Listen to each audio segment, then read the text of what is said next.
Abe umur 9 tahun, meleh adik umur 9 tahun dengan sebab game Roblox.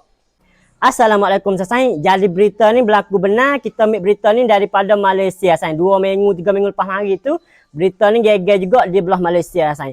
Jadi game Roblox ni macam mana? Kita nak akik sini ya. Roblox macam ni sasai. Lepas tu kita nak ayat dulu takut FC Roblox ni dengan wisuk for FC Roblox tu. FC Roblox takut main duduk conti gitu pula sana. Game Roblox ni sana bukan tak ada pedah, ada pedah. Tapi bila duduk di tangan kanak-kanak, tangan budak-budak takut-takut nak bahaya seperti ngah hotling selesai.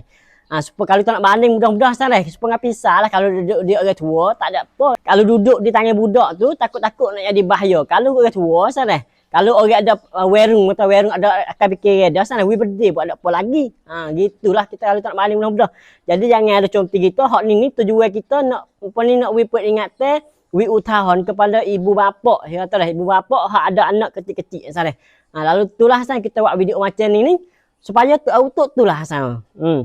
Jadi dalam berita hak Malaysia kata sana sebenarnya sana dia pun tak ada segera juga kata abang nak sebelah adik ni. Dia kata mula-mula tu orang nyamuk, orang curi, orang nak mari curi stiker berlaku macam ni. Jadi macam ni nak malah adik sana. Tapi lepas hospital tu duk fubak alhamdulillah sana adik dia sedar, dia kata abang yang buat. Dia bisa kata abang yang buat. Lalu itulah pihak sedadu, pihak polis tu mari ambil ayah dengan ibu dia tu pergi sopsuan, pergi apa siasat sana, pergi siasat. Lepas tu adik hak duduk hospital tu jadi terpaksa lah kena duduk sore lon ni tu.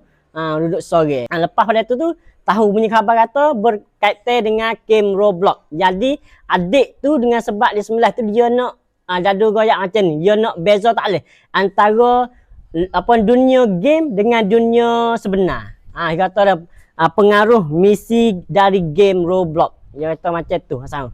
Jadi apa itipun dalam game tu kuat lah jok sana. Boleh jadi budak ni main game kuat lah sana. Lepas tu rupa-rupanya macam tu lah sana. Kita jadi ibu bapa ni lah lon ni nak ayat tu banyak lajak apa ni berlaku macam ni sana. Banyak lah kata berlaku macam tak kira dalam negosiasi kita dah negara luar berlakulah game apa ni itipun mengaruh dengan hidup sebenar kita ni.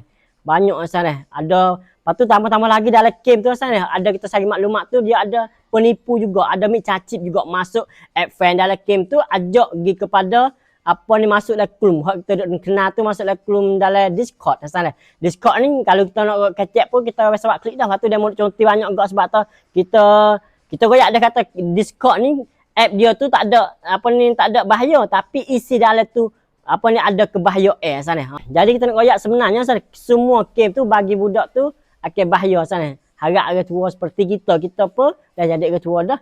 Jadi kita kena ambil berhati sikit benda ni saya kena fati molek dah salah. Supaya kita buat klip belum ni lah saya. Kalau sekadar ni lah kita nak sapa pada hari ni. InsyaAllah kalau kita jumpa kes-kes macam kita ni pula kita nak sapa pula kepada saya untuk suruh kita tu bakal beringat belakang sana. Wassalamualaikum warahmatullahi wabarakatuh.